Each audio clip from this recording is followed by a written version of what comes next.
Alright. Not sure how to do an intro.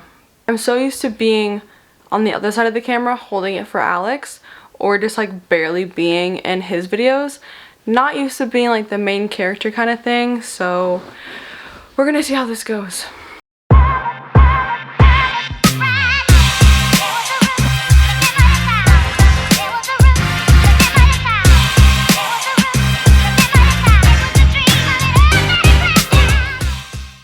So, welcome to my channel. Not sure what I'm gonna do with it. Probably lifestyle, vlogging, gym stuff, get ready with me's, maybe some cooking. Not quite sure yet, just kind of see where it takes me. I did have a video up before. I took it down just because I don't think it was exactly what I wanted to do with my channel. I was just kind of goofing around. I just got a camera, this and that. But now it's like time to start taking it seriously. I get asked a lot of times for like my workout routine or this and that, and so I figured the best way to kick it off is probably to do a Q&A.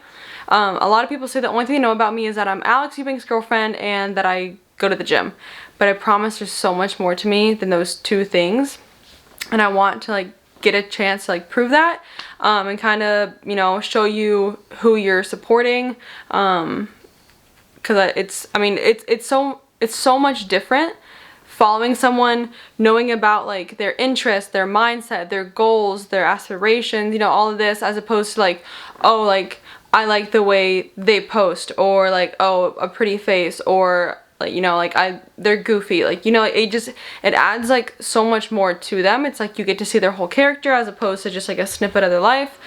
So a few days ago, I put on my Instagram story that I was going to do a Q&A for my first YouTube video. And so that's what I'm going to do. I screenshotted some of the questions that were asked that I think are like the ones that I normally get. So I figured I would just, you know, answer those. And that would kind of be it for this video. It's, you know, first one, just kind of see like the kind of feedback I get, you know, maybe workout video or workout compilation, whatever, will be like in the next video. Maybe I'll do another vlog. Not sure yet, but for now, just a Q&A. Okay.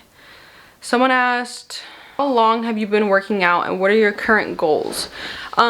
So I first actually like started not even lifting, because like when COVID hit, I was really just doing like cardio. I was just running 5 miles a day, because, you know, gyms weren't open and stuff, and that's like when I really wanted to start doing fitness, was as soon as the gyms closed. So it was like really, really bad timing, but I didn't really start like dedicating the time, energy, and effort into fitness until like I met Alex. So before, like, don't get me wrong, like I still lifted. I knew how to lift. I would go to the gym, you know, several times a week, but it wasn't the schedule that I have now. It wasn't the dedication that I have now. It's like a different ball game now, just because like that's more so of my life now because of, you know, the person I'm with, which isn't a bad thing. I'm not changing my life to be Alex's life or anything. It's just like I always wanted to be super dedicated to lifting, and like now he just kind of gave me that, like, you know, push in the right direction. So I've been lifting for as long as Alex and I, like consistently lifting for as long as Alex and I have been together, which is 7 months. And my current goals, I would say I definitely want to lean out a lot. Heavily considering competing. So I need to obviously diet, lift more. I have to lean out my legs a lot because that's where I hold most of my fat. I want to remain like feminine. Not saying you can't be feminine and fit, like that's not what I'm saying. I just don't want to get to the level of like being like a super buff woman. Like I want to be lean, I want to be toned, I want to be able to push like a decent amount of weight, and I want to have some definition, but I don't want it to be like really over the top. So like that's kind of it for the goals aspect right now. How does being a woman in the fitness community affect you? Because it's all about appearance.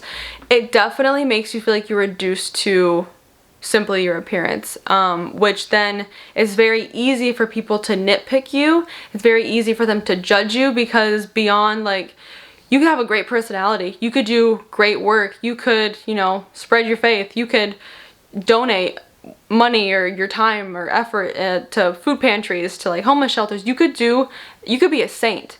But if you don't have those capped shoulders, user 24197 in the comments is gonna say like, do you even lift, like mid physique, you know, like the only thing they judge you on is appearance, because that is what you present, because that is your job in a sense. So like Alex, for example, he heavily relies on his appearance, because that is what he built his platform on. Not saying it's a bad thing, not saying like you shouldn't do that. You just have to understand the repercussions that come with it. So if you built your platform on being super shredded, super lean, it's almost like what people are going to constantly expect from you, which can be physically draining, mentally draining. It can take a toll on you, and then it's like you gain 1 pound and you start to freak out. And that's a big thing that I have to like put myself in check with, because I had a really horrific eating disorder for several months. I was bulimic. It's kind of hard to talk about just because it was like a really low point in my life. Drinking a lot, didn't really know what to do with my life. Just fell down this really bad spiral of depression. And I felt like I wasn't good enough. You know, I would eat and then I would feel so shitty about myself, and then I would throw up. And I actually posted on my Instagram recently to like spread awareness about eating disorders and how, you know, horrific they can be and how much they can take a toll on you.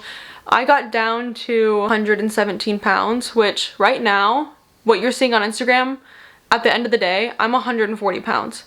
Like I eat good, I eat clean, I eat what my body needs. But before, it was like I would binge and then I'd feel bad and then I would throw up, because I was like, you know, I don't even know. It's eating disorders aren't just a body dysmorphia thing. It's like, it's a huge mental thing, which I'm extremely grateful that I got over. But it does make it hard being in fitness, like wanting to count your calories, wanting to do this and that, because sometimes when I'm not careful, I can like feel it starting to like reignite that eating disorder.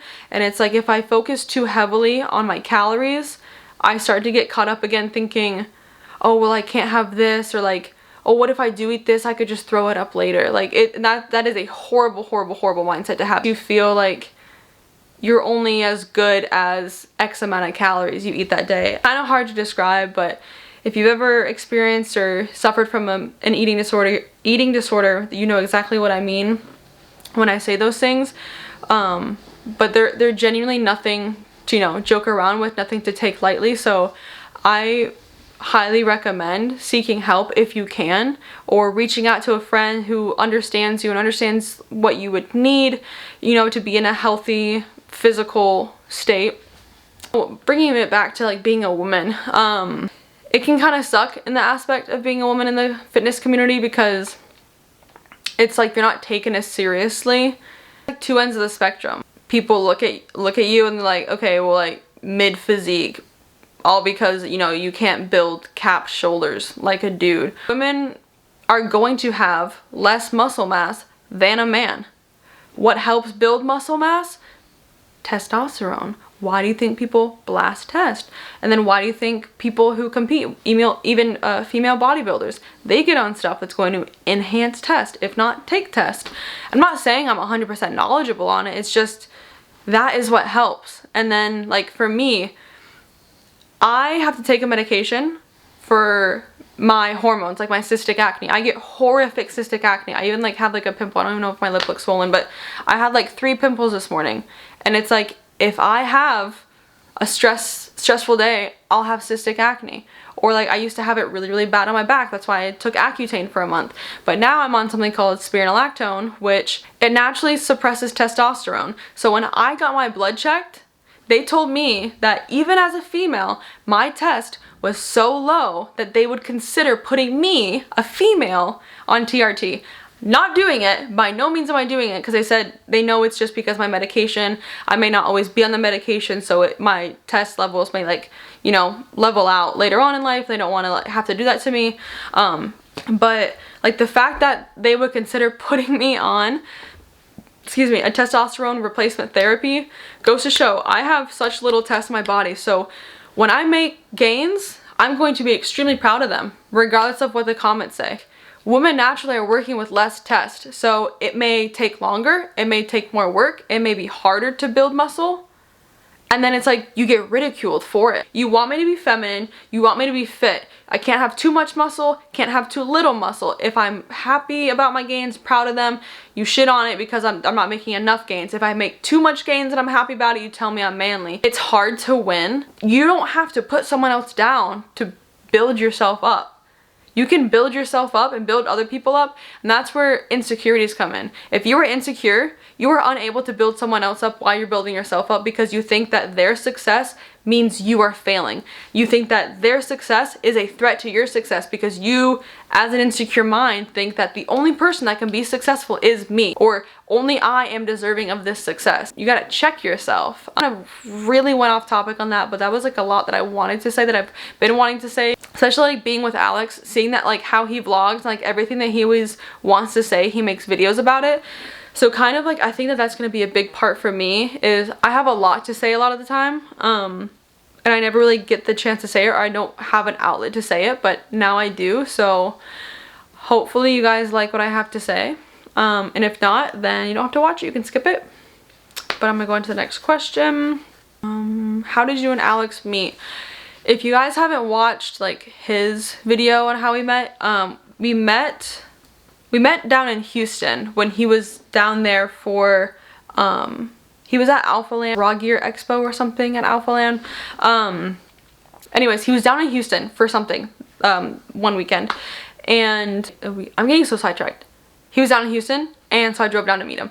But the way that we like were able to meet was I DM'd him. I slid into the DMs because I didn't even know who's following me. I saw one of his posts that said, like, the caption was literally, "How long have you been following me?" So I clicked on message, like the little message button, because if they're not following you, it'll say like, "You've been following this account since." But if they do follow you, it'll say you both follow each other on Instagram. So I clicked on the message thinking it's gonna say like, "You've been following this account since like 2021 or whatever." And I click on it and said, "You both follow each other." I about had a heart attack. I was like, there's no way. I literally called my friend immediately and I was like, okay, I gotta slide into the DMs. Been my crush forever. My first crush as a kid was John Smith, and you can't tell me that Alex does not look like John Smith from Pocahontas. So I was like, I have to make this happen. This is my one chance. I get one chance to slide into the DMs. He'll see it and he'll reply, or, you know, he'll see it and he'll brush it off, whatever. So I DM him, he replies, we chat a little bit, he left me on red, so I double reply, and then he, you know, replies back. I ask for his snap, we Snapchat for a while, I ask for his number, we start texting, we were FaceTiming every single night, Snapchatting all day, texting all day, and then this one chance, it just so happened that like a few days after I DM'd him, he was like, "Oh, I'm coming down to Houston." I lived in Dallas at the time, so I was like, oh my goodness. Perfect opportunity to meet Alex. So I'm like scrambling, I'm like trying to find like a nice hotel in the area. I'm like trying to like sneakily ask him like, "Oh, like what's your favorite fruit?" Acting like I'm trying to get to know him. So I make a reservation at a hotel down in Houston. I meet him on the 25th of June. I pick him up from Alphaland. It was so like, he thought I didn't even like him at first. I literally like get out of the car, I wave at him, and I literally get back in the car. I'm sweating profusely. I'm like, holy crap, like I'm literally sweating. Like I think I had like little beads of sweat, my palms are sweating, I'm texting, trying to act like occupied, I'm sitting there like probably like pretending to use my calculator, looking at the weather. I'm so nervous because I see him, and people can call me fake for this, whatever, but I look at him and I fell in love immediately. It wasn't just because, you know, he looks good and he has great arms or whatever. It was like a bond that I felt, and I knew at that moment that I would do anything in my power to never lose it. So, we met and he gets in the car. He like awkwardly gives me a hug like in the front seat because I was too like scared to like stay out of the car to like greet him, whatever. And I just immediately, because I remember him texting me saying like, I need to go to Target because I don't have anything. Like he didn't have like underwear or socks or literally anything. So he gets in the car, he gives me the hug. I like don't even like look at him because I was like so like smitten that I was like embarrassed. I was like, I'm probably like blushing, I'm probably like so awkward, like I did not know what to do. So all I said was, you gotta go to Target. So I put Target in my phone and just started driving there. We weren't really talking. We're like walking into Target and he like kind of like looks down and like grabs my hand. So he's like holding my hand. It was like electricity like went through me. Probably one of the best feelings I've ever had, and it felt so right that no one could convince me otherwise that it wasn't. So like we do the errands, you know, we gotta do, and me being a romantic, I set up candles all over the room. I got his 3 favorite fruits. I brought them like in a cooler backpack. I brought like waters and stuff. I know people are gonna like hate on him for this, hate on me for this, call us like a fake Christian, whatever, but nothing happened. We got to the hotel at like 3 p.m. and we stayed up until 6 a.m. just talking, non-stop talking. I had my breathing treatment with me and I was like, hey, by the way, like I have to do this every few hours. I'm just getting over being sick. You know, my lungs are working overtime right now. I already have asthma, so like it made the sickness worse. He's like, it's fine. He was like so like reassuring. Like I didn't even feel embarrassed that like I had this huge like thing hooked up to like breathe. Crazy to a lot of people. Saying it now, it even sounds crazy, but I wouldn't change a thing. I remember the hotel room that I got, there was like this private patio, like this private balcony with like this like couch and a chair on it. So it was Houston, Texas. We were in Houston, Texas, June 25th. It was like around 10 p.m. We're sitting out on that like patio and stuff, and he just kind of looks at me and he's like, do you want to move in with me? Like, do you want to live together?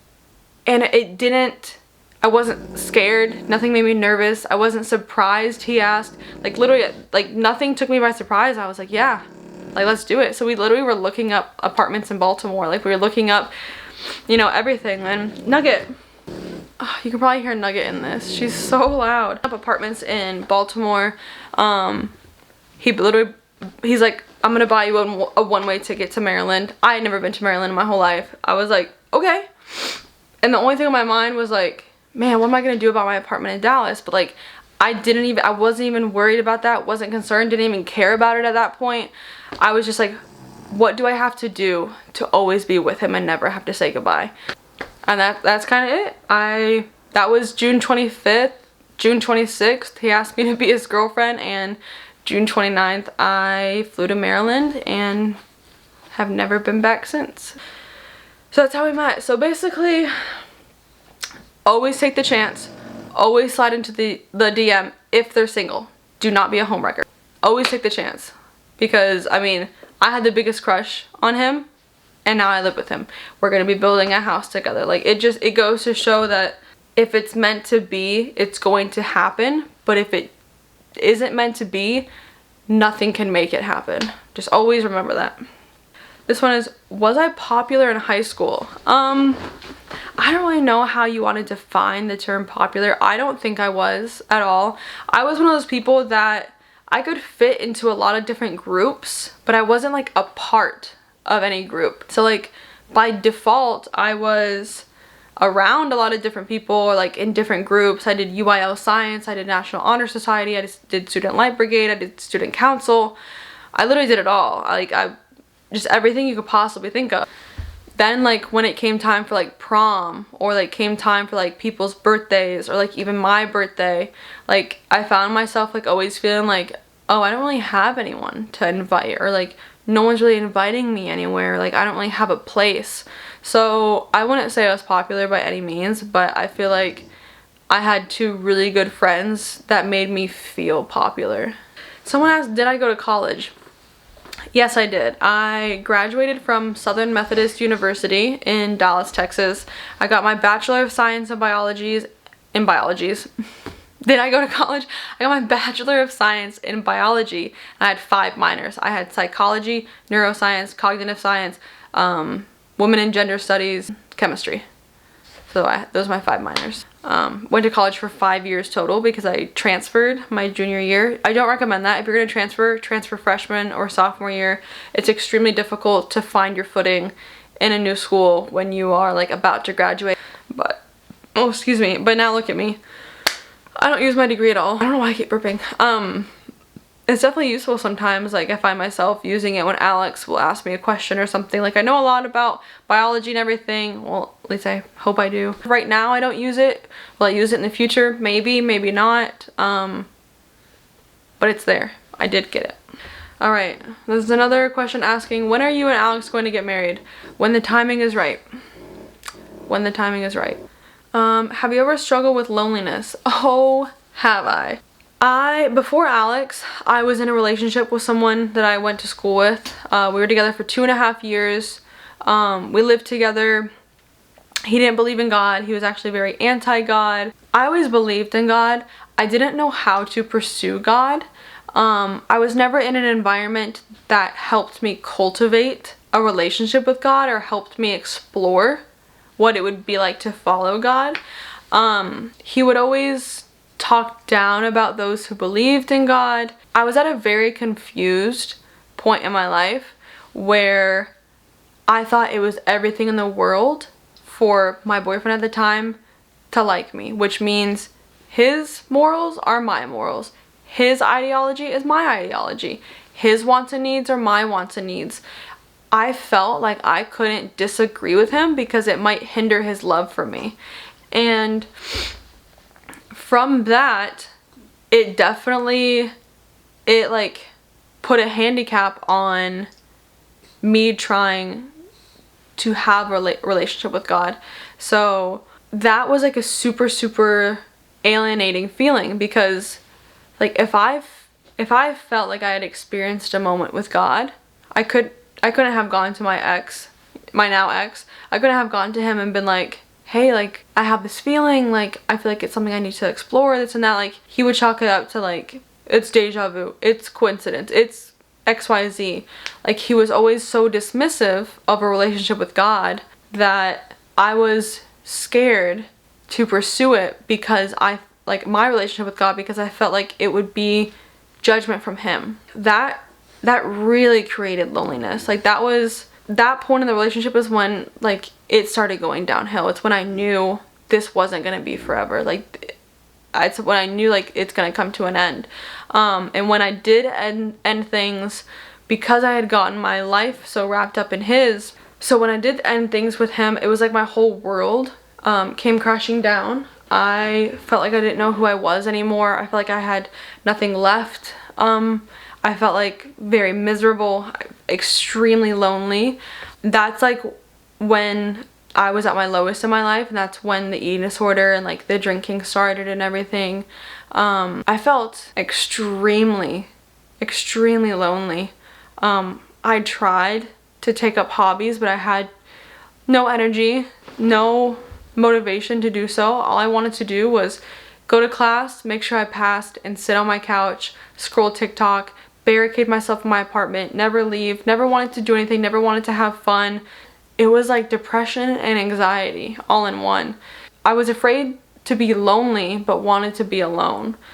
But at the same time, it's like I never wanted to be alone and I never wanted to be lonely, but I didn't want to have anyone around me. It's like, I don't even know how to describe it. It was like such a confusing point in my life. I don't even know. Your brain blocks out trauma, and I can't remember most of 2020 or 2021. Like I generally don't really have a recollection of it. The only thing that I like really remember is hitting my ultimate low. This is the beginning of 2022. Hitting my ultimate low and feeling like I can't do this anymore. Feeling like, what's the point anymore? Feeling like I had no purpose. There's a song by Queen, and it's the most relatable lyrics. The lyrics say, I don't want to die, but sometimes I wish I was never born at all. It's like I didn't want to do that. I didn't want to end my life, but it's just like I didn't want to deal with anything anymore. And that was the first time that I really like asked God to help me, because I knew that I could not do that on my own. I could not pick myself up out of there in a safe, healthy way on my own. So I prayed. I prayed and I prayed and I asked him to please make it better, to help me, to fix it, to keep going, because I needed someone to do it. And I didn't want to go to my parents. I didn't want to scare them. And I felt like I didn't want to drag anyone else down with me. I knew the only person that could pick me up was God. So, you know, I called on him and he clearly delivered. So that was around like February of 2022. And then, you know, I met Alex.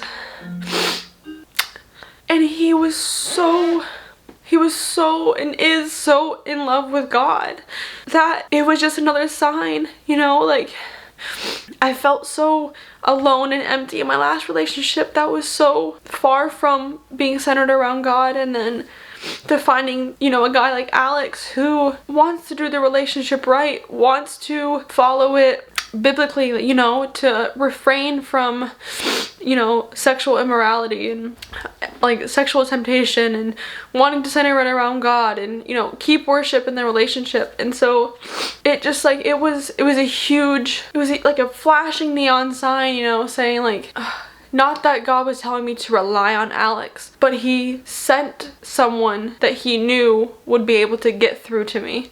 And so, you know, the first night I met Alex, we talked a lot about God, and like he even said that before I met him, like he's like, I can't wait to talk about like what you believe in with you and everything. So yeah, I've definitely felt alone, and I've definitely been lonely, but everything happens for a reason. And I was in my apartment in Dallas, so alone, feeling like I never deserved love, like I was never gonna find love. And now here I am, and I couldn't be more grateful. And it just, you have your worst days because you're also gonna have your best days, and you don't know good unless you have bad. Like there is always balance, and everything does happen in due time and at the right time. And I really feel like Alex found me at like just the right time. So don't be afraid to be alone. Find happiness in doing things by yourself. Find happiness in yourself. Find happiness in your relationship with God. But just, you won't feel alone forever. If you stuck through, I'm sure it's probably going to be a long video. I had a lot to talk about. I'm probably going to do another one of these, but thank you so much for watching. I hope I didn't scare you away. I'm gonna be posting more stuff, different stuff, but for the time being, I hope you enjoyed watching. Please, if you can, like, comment, and subscribe. You could even turn the bell notification on so you are up to date whenever I post. I don't really have a set schedule right now. Don't know if I will have one. Maybe I'll do once a week, whatever, but you want to support me, follow the Instagram, follow the Snapchat. And if you ever want to buy something from YoungLA or Helimix or even Alex's clothing company ELYSIUM, you can use code ABBS. That's ABBS. Thank you so much for watching, and I hope you have a great rest of your day or night.